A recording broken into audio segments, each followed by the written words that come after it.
All right. Well, I think we should get started. We still have a few more people coming in, but I think we'll kick things off. So welcome to our webinar today. Chris and I are going to spend some time with you, really talking about the BrightStar Care opportunity and where we're going, where the brand is positioned for the future, and what that looks like for franchise development. So I'm Pete First. I'm the Chief Development Officer here at BrightStar. Give you a little background on me. I've been in franchising a long time, so that's where the gray hair came from. But I've been involved in some brands that you might recognize. Spent 14 years with Winmark Corporation. They're a franchisor out of Minneapolis. They have brands like Played Against Sports, Once Upon a Child, so retail brands. And then about 6 years ago, I had an opportunity to come over and join BrightStar. It's just been was a fantastic decision. Really love the brand and really love what the brand does for all of the seniors and all of our clients throughout the country, and what it does for our franchisees with the opportunities that they have ahead of them as owners and seeing them grow. So I'm joined today with Chris Connolly. Chris, our Vice President of Franchise Development, and I will let him do an intro as well. Thanks, Pete. Again, Chris Connolly, Vice President of Franchise Development for BrightStar. Again, I kind of follow the same path as Pete, been in doing this for 23, 24 years. Started out with a Verizon wireless franchise, did that for about 11 years, and then really came over here. I've been here for north of 12 years now doing the franchise development for BrightStar. So a lot of the owners in our system I help get into the business, and I really enjoy what I do. Awesome.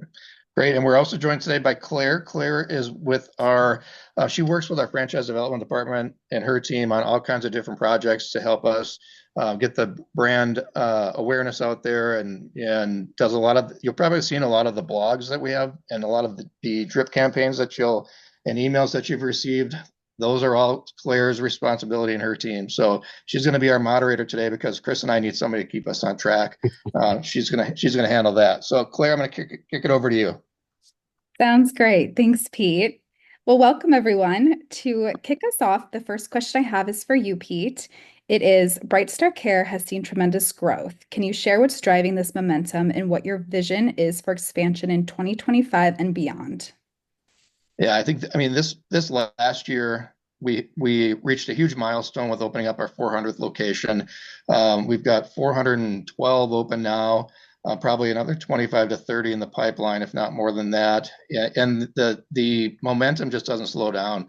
I think we all lived through COVID and what that was all about, and our franchisees really actually thrived during that time because they were able to provide such great services to continue to support families, throughout that whole time frame.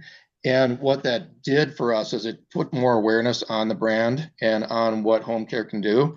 And we are just positioned perfectly now to take that and ride that momentum into the future. So we don't expect that to slow down anytime soon. If you think about the demographics that we're working with in the senior care space, they continue to expand and increase every single day, as baby boomers age into our category. And it's at a huge pace. And so the need that we have is going to continue to grow, and it's you can't even really describe it. If you think about where our franchisees are at, they've got so many opportunities for business, and coming from so many different directions, which Chris is going to talk about a little bit. It really sets this up as kind of the perfect time for an entrepreneur who's looking at this industry to get into it. So very excited about what 2025 has to bring and the years behind that.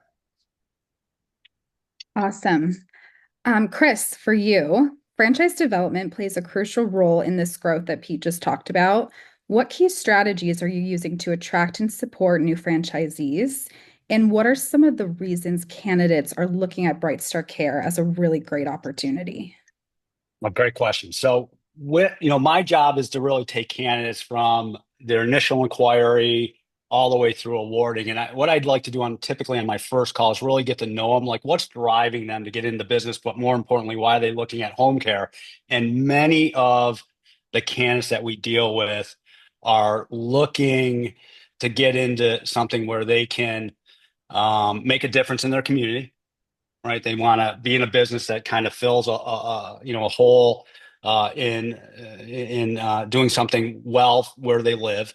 but also a lot of them have past experiences. They're seeing their aging parents, they've seen family members that are aging or needing home care, needing, babies that need a special, need care, special needs children, workers' comp cases that they're dealing with. And they're seeing the level of care that is needed. And sometimes it's even that they've had a bad experience with home care. And they see that BrightStar Care offers a higher standard of care. And that's what they really want to get into.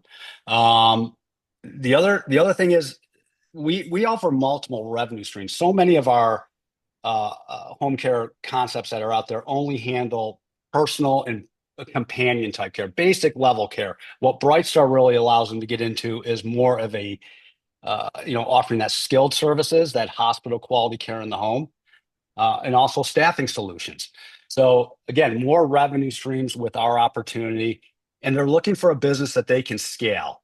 They're not looking to be, in a business that they only offer a couple different levels of care, a couple different revenue streams, and they can't scale out of it. Awesome. Thanks, Chris. Pete, for you, wanted to talk a little bit about trends. So, what are the biggest trends shaping the home healthcare industry right now, and how is BrightStar Care positioning itself to stay ahead? Yeah, that's good. And Chris started to touch on it with the hospital at home. So many of the services that normally had to be handled in a hospital, because of the level of care that we can provide, we can do those at home. And nobody wants to go anywhere else to have that service done if they can have it done at home. So it's taking that whole trip to the clinic and all of that out of their needs, and it allows us to be able to handle that right in the home.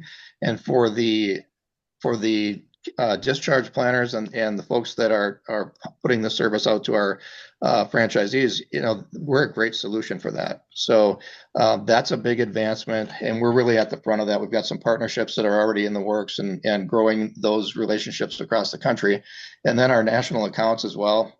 That's an area that continues to grow, and we are the only ones that really offer a true national accounts program with a full team that's of dedicated people in the support center who are here just to drive business and find new opportunities for our franchisees. And having that for some of these large national accounts, it's a great option for them because we have a central intake system where they make one phone call. They don't have to call 200 offices to try to find service. So we've set that all up, and that our national account business just continues to thrive and continues to grow each and every year. I think technology is something too, that we're working through that and kind of vetting some of the different options out there. But we're going to see more in-home monitoring. We're going to see more of the wearables that will be available to seniors, and that's going to continue to grow.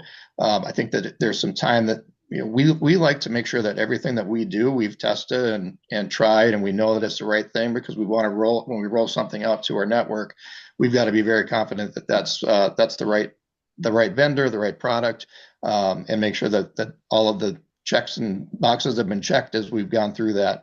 So we're vetting a lot of different things right now, including an app for our caregivers that will be really handy for them as well. So a lot of different things that we're working on, but technology is going to have a big place in that.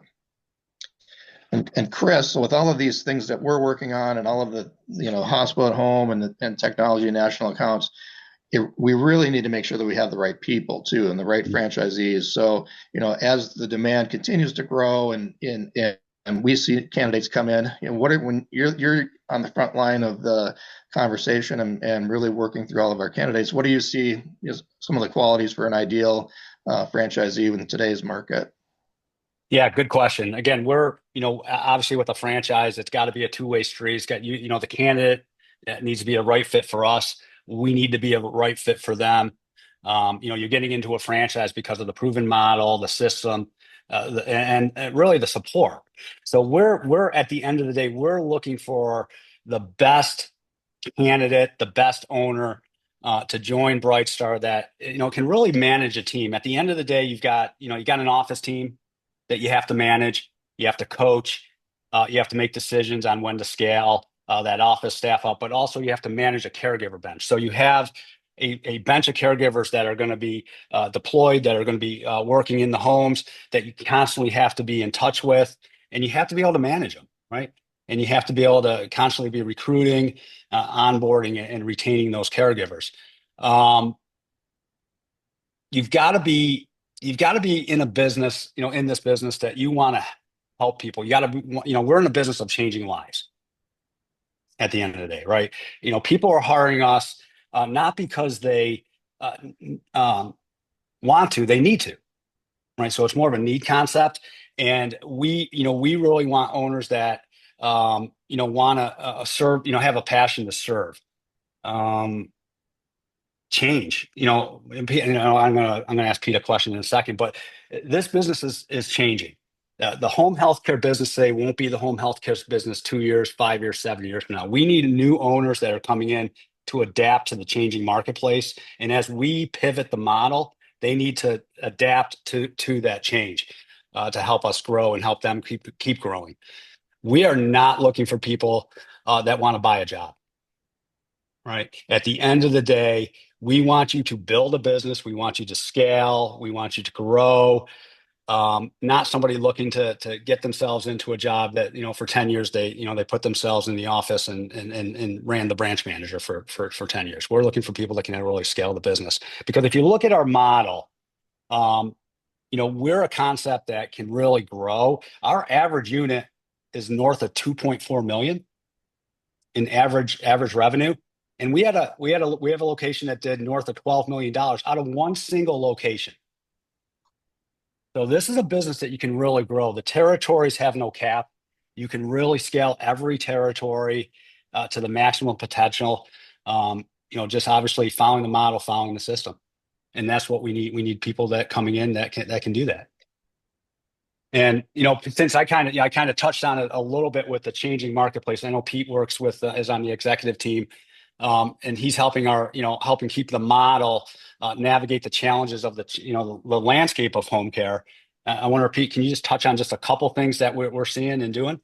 Yeah, I think we've got to always look at the big picture and where things are going. So, we've got as a franchise owner and as an owner of one of the agencies, you don't have time to be investigating things and trying to research where this particular industry trend is going and what is the next thing that's coming. That's what the franchisor is for.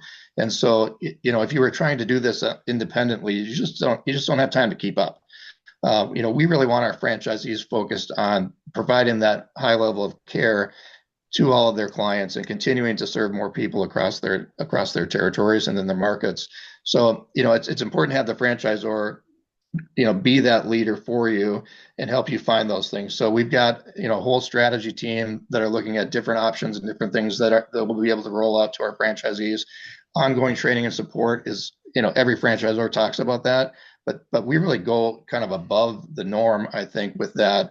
We've got the traditional training sessions for new owners, which are very detailed. And then we have ongoing training for actually the key people in your office, which most franchises don't offer that.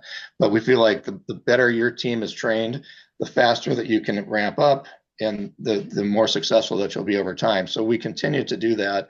And then, I just keep touching on national accounts, but it's really important because they are constantly finding new opportunities for our owners.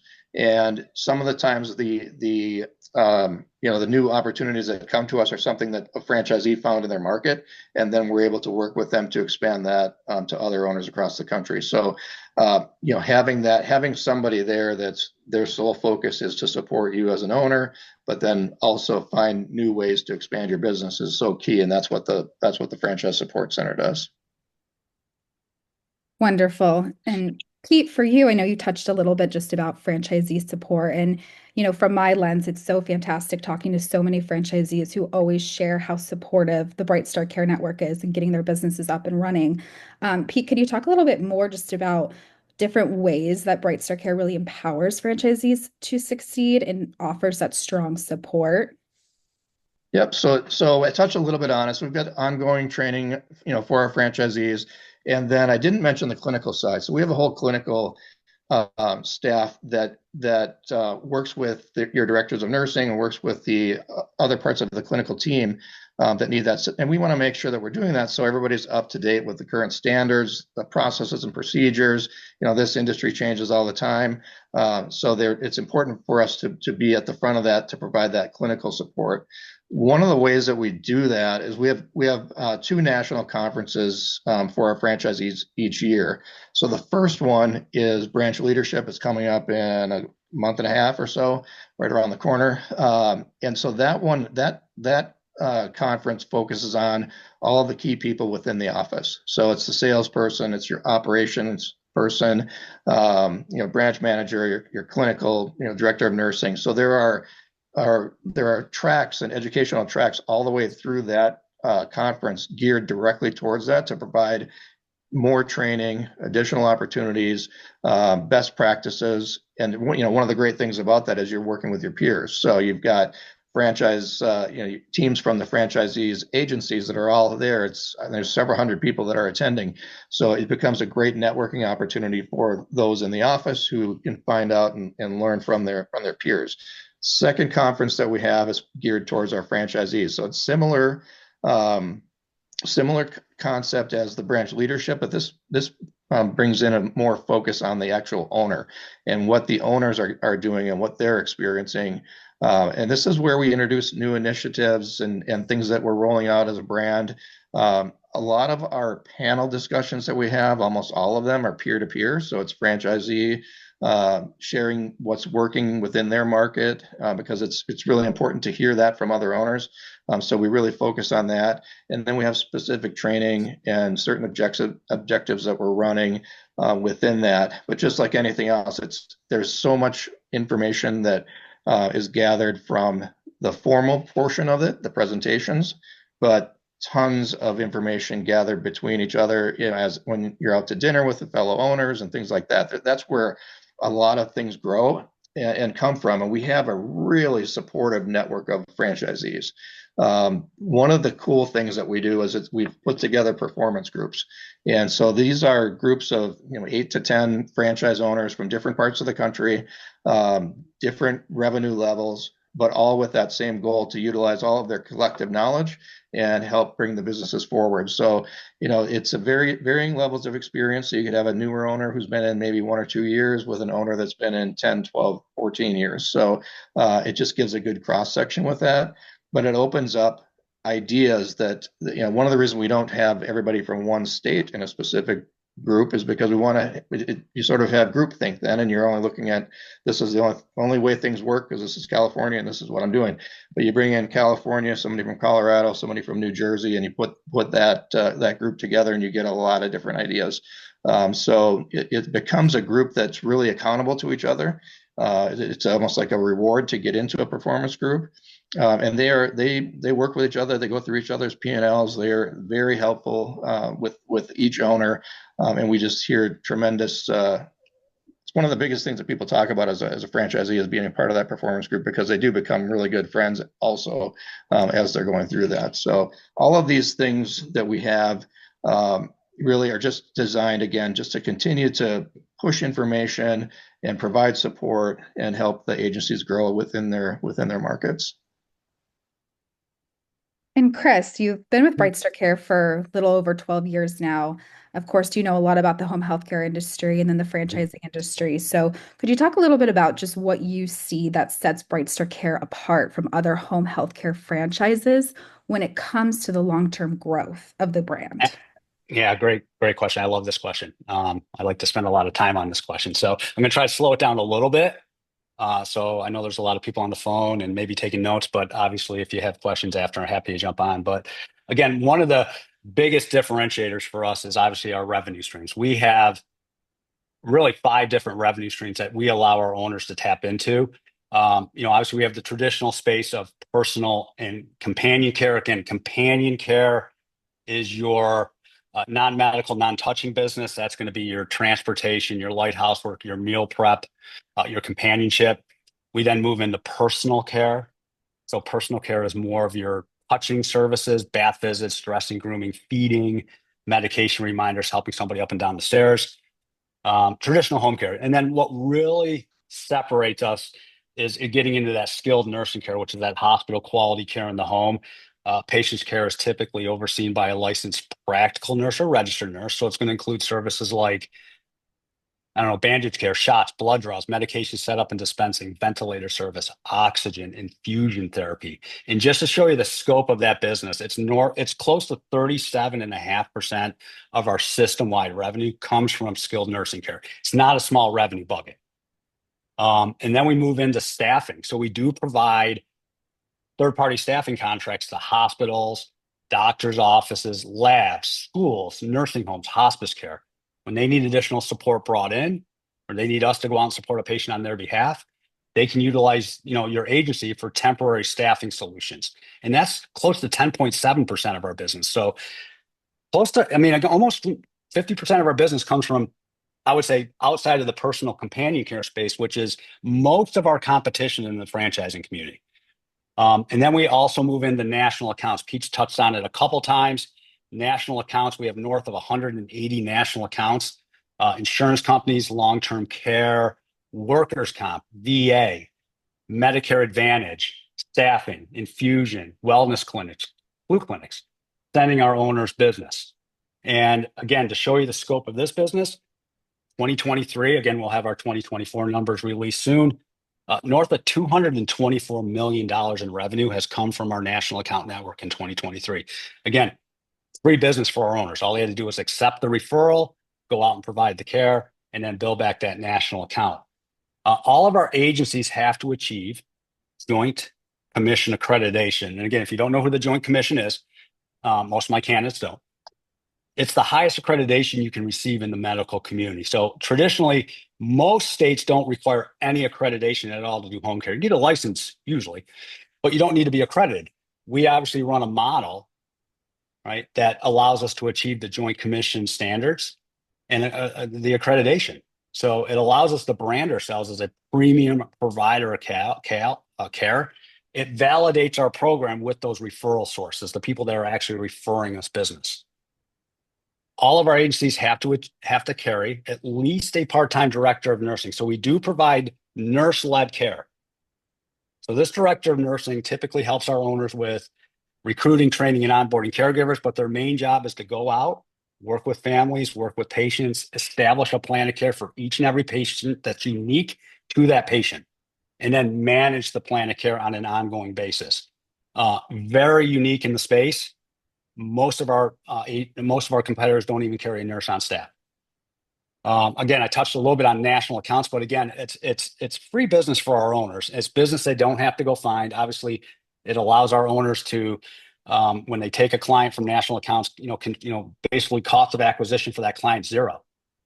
And like Pete mentioned earlier, our national accounts are really being fed into our central intake center, so it makes it easy for them. It allows us to manage that referral, make sure we can get it to the right owner or the area that can service that patient. So a lot of different ways for us to build our business, set ourselves apart from the localized competition that you're going to run into, and sell value. So again, Pete, I kind of touched on a little bit of where the corporate leadership is trying to position BrightStar to for a rewarding franchise to own. Didn't really come out right there, but with this concept, can you talk a little bit about why it's a great franchise to get into? Yeah, I think you've got to look at the team behind it. So, with every business, you've got to have a great foundation. And so I'll kind of walk you through our leadership team that we have here at BrightStar. So obviously it starts with Shelly. So Shelly's son, Berkowitz. Shelly's the founder of BrightStar, and we've been franchising for 22 years. And just a fantastic story about growth and franchising in general, and really taking BrightStar Care to the level that it's at today. So, full credit and respect to what Shelly's done with BrightStar to date. It's just been amazing. And I'm sure that you've seen articles and you've seen, a lot of press releases that are out there talking kind of about how we got to where we are today. But she also was really purposeful about putting her team together too. So Andy Ray is our CEO, fantastic leader, and he was a franchisee in Arizona before she tapped him to become CEO here at BrightStar. So as I go through this, you're going to hear, several of the people that I mentioned have been franchise owners, so they know exactly what that role looks like and what that world is. So Andy had a few agencies in Arizona. He became our CEO a couple of years ago, and he's doing a phenomenal job of driving the business and driving the brand and all the initiatives that we have. We talk a lot about strategy, and Dean's our chief strategy officer, and he has a team that their purpose is to find new things and new opportunities for franchise owners and new ways to do things. Very active in the skilled side. Dean was also a franchisee. He was one of the first employees that Shelley took from the franchise network to come into the corporate office. And he had agencies in the Denver market for a number of years, and has been with BrightStar now for probably 10 plus years. Zach Woods. So Zach is our chief operating officer. He's been with BrightStar over 10 years. He leads all the field operations folks, all the coaches, and works with the network. So you'll get a chance to meet him as you go into our Discovery Day process. You'll spend time and do a one-on-one meeting with him and some members of his team. So very experienced leader there. Teresa heads up all of our marketing. You've probably seen the TV ads. You've probably seen things on social. So she leads all of that, has a long history in corporate marketing, and she's got a large team that really specializes in each individual area, whether it's digital, whether it's print, whether it's something for TV. She has people that work with that, and full support for our franchisees. And then one area that you might not think about a lot is legal. And usually we think about legal in one way, and that is where, we're all looking at an attorney. But Cheryl Stanton, so she's not only our chief legal officer, but she also handles all of our government affairs. And there's a lot of things happening, as you probably have seen, in the government with, and in Washington, with healthcare. And so she's been, she does meetings on the Hill. She does all kinds of advocacy. She works with lobbyists in both Washington, D.C. and along with the Home Care Association of America. She's on the board there. So we have a very large voice and very vocal support for our franchise network through Cheryl and through the team and through what she does. So lots of different ways that the team behind BrightStar is continuing to build and continuing to grow the brand. But the fun part about the brand is once you become a franchisee, we always hear some amazing stories and hear things that our franchisees are doing in their markets, and lots of great anecdotal stories that we hear from. And Chris gets a lot of those. Chris, do you have a couple of stories maybe you could share with us? I have a couple I can probably touch on. I like to start with my good friend Andy Balin up in New Jersey. Consulting background, understood franchising, but consulting, had no idea about home care. And he acquired one location, and since then he's grown to 4 agencies since 2022. So again, just showing you how quickly you can get in, how quickly you can ramp up and you can grow. Is not unique to Andy. I mean, we see this with Dan Price. Dan Price was a C-level executive, came in with 2 locations in Virginia. Very mild-mannered gentleman. Today, keep me honest, 17 locations. 16 or 17, yeah. 16, 17 locations in Maryland, Virginia, West Virginia. Has grown an incredible team through acquiring new locations, acquisitions, and expansion. We have Becky Torres out in Las Vegas. Teacher. The funny story that she likes to tell is when she was in new owner training, they were talking about EBITDA. She had to go look it up what it was, right? And she's basically owns all of Las Vegas right now. Just a remarkable owner. And then we have Ryan Bethay. He was a nurse practitioner in Kentucky, and came in and obviously followed the model, followed the system, and has one agency and is looking to expand into a second one already. And the other thing I want to kind of touch on is, you can kind of look at our owner base, and I can highlight the referrals we get. Not only referrals from owners to friends, but owners, family to family.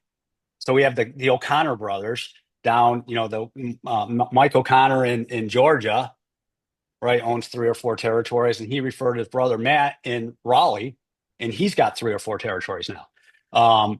And we have 2 sister-in-laws, one up in Appleton, Wisconsin, another one down in Houston. They referred, one referred the other. So we see the expansion through referrals of family members to other family members or friends, which I think is a clear sign that the model is something that's worth pursuing. Awesome. Wonderful. Pete, for you, I know that 2025 is going to be a really big year for BrightStar Care. What are some of the biggest goals that you have for the franchise system? Some of those big initiatives for 2025? Yeah, so I went through the leadership team that we have, and we like to set, you could set 20 goals, but but you've got to set some goals that are really, really important, that are going to drive the business and are going to make an impact for the franchisees. So we have 4 main initiatives for 2025. First one is to provide a superior experience. We want to just continue to elevate the experience that both our customers have, but also our employees. So, with our employees, it's so critical. We haven't really talked about that too much, but that's a big part of this business, obviously, is finding and retaining your best people. So employee experience is a big part of that. We measure ourselves all the time with our net promoter scores. We look at our customer employee retention rates all the time, and then measure that overall satisfaction. So, improving that and continuing to build upon that, that's a huge difference maker for agencies that are successful, because they're able to keep their great people. Technology continues to grow and expand. We have a great platform today with our ABS system. But there's always room for improvement. Franchisees and owners find new things that they like, and ways that can make things more efficient. So modernizing that technology, we made a big shift over to a new cloud platform just over the last couple of weeks. Probably the biggest change in technology that we've had in years, but that's been very successful, and that's opening up ways to improve the platform. We can bring in and leverage new partners and really provide additional third-party tools to the network. So we're excited about that, and that's well underway. National accounts, again, we touched on that. We're going to continue to grow that. It's such a high demand. Our franchisees are providing phenomenal service to the national account providers, and it's just going to continue to grow. So Chris and I and Amy and our franchise, and Ruth, our franchise development team, we're tasked with continuing to grow and build out the market, because we know that there's business out there, and our national account partners are asking for it. The accounts continue to grow, and so our system-wide revenue, as Chris said earlier, it's about 1/3 of our system-wide revenue is in national accounts, and we know that can grow as we add more agencies. So excited about that. And then skilled, that's a differentiator for us. And the fact that we're able to provide skilled services in the home, unlike other people, other brands in this space, we're able to do that. And as we continue to add additional services, it's just going to lock in BrightStar to those accounts that need it, and we'll continue to grow through that. So those are the four big ones that we have for 2025. Wonderful. And Chris, what advice would you give to someone considering a BrightStar Care franchise and looking to be a part of this growth? Well, we can have anybody be an owner. We do not require our franchisees to have a medical clinical background. I would say close to 80% have no medical or clinical training. Right? They come from some other walk of life: IT, school, consulting, customer service, banking, insurance. We really just need someone that wants to come in and be a part of a great model, a great system, and drive the business. Obviously, we like people if they have management, building teams, managing teams. That's a plus, not required, but obviously a plus. This is more of a rapport building concept. So, you got to be able to build rapport with your, not only your staff, but your referral sources. and your clients and families. So again, just anybody can do it. It's it's all about the right fit for us and the right fit for you. And again, we'll help you through the journey. So, Chris, if you were to take all that and sum it up into one sentence, regarding the franchise opportunity, what do you think it'd be? Well, again, I would say proven model. Again, the growing industry, the industry is not shrinking, like you said, multiple revenue streams.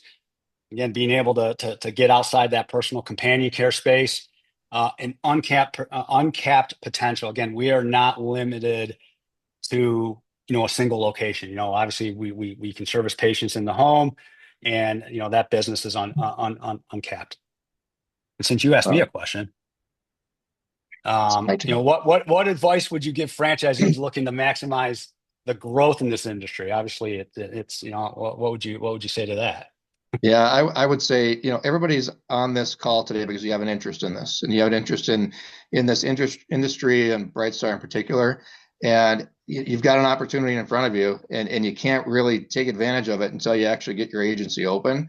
So I would say if this is something that you're considering, and we know you are because you're here, there's no better time to get back into the process and take the next step and see if this is right for you, and if we're right for you, and you're a great fit for us, and we would love to continue that discussion. So I think we've kind of come to the end of this, but did we have any? The chat is open, so if anybody had any questions, did we have anything pop up in the chat? We did actually. Let me take a peek here. So we have one question. It looks like this is from Erwin Matthews, and it is, how do you maintain the quality of care inside the home? Part of that broke out. How do we maintain what?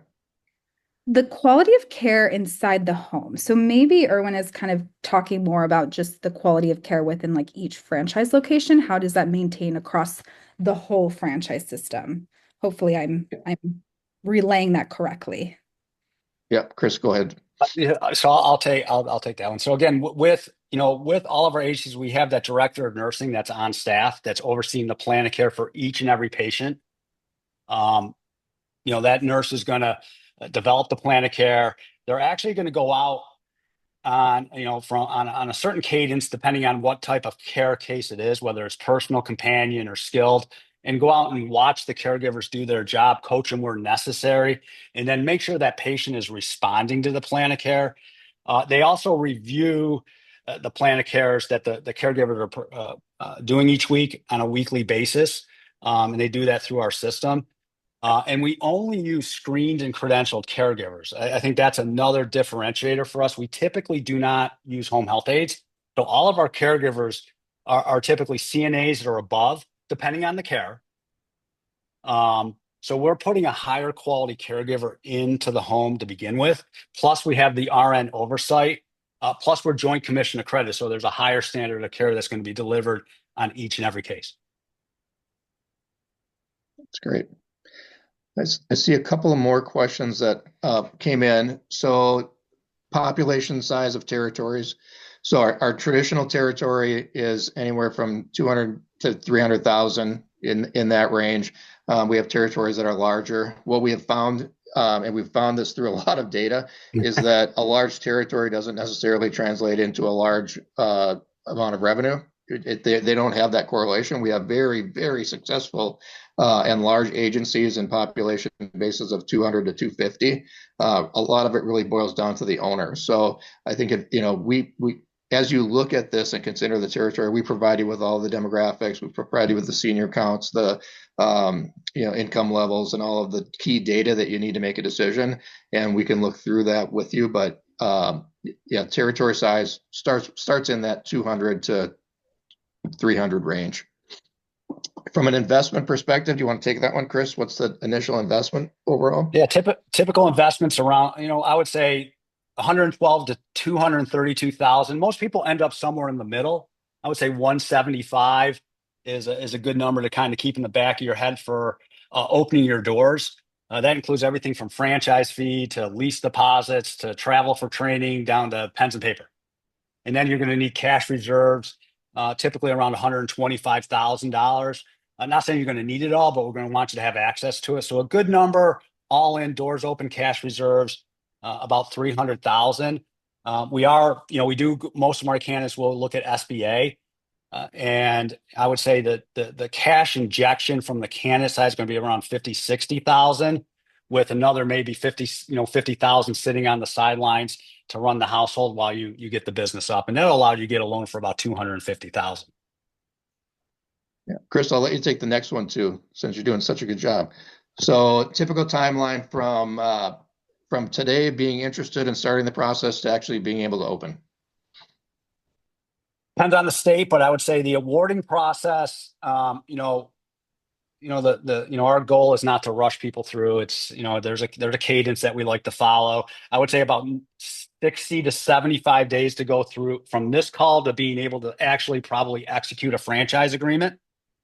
And then depending on the state, 110, 120 days to physically open your doors. Yeah. Really depends on the state though, because licensing, recruiting your staff. Hypothetically, let's say it's Michigan.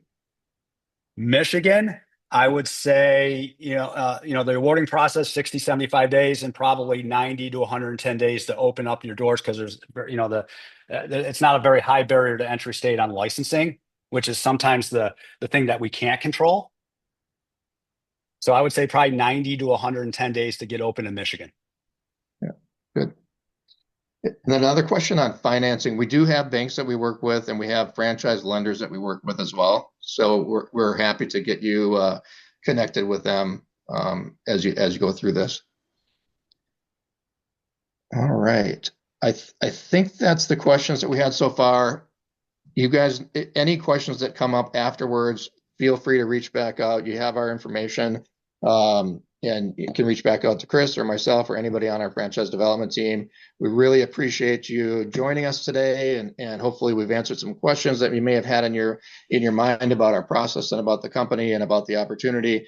Love to get back in contact with you again and continue the discussion. So thank you, everybody. Thank you.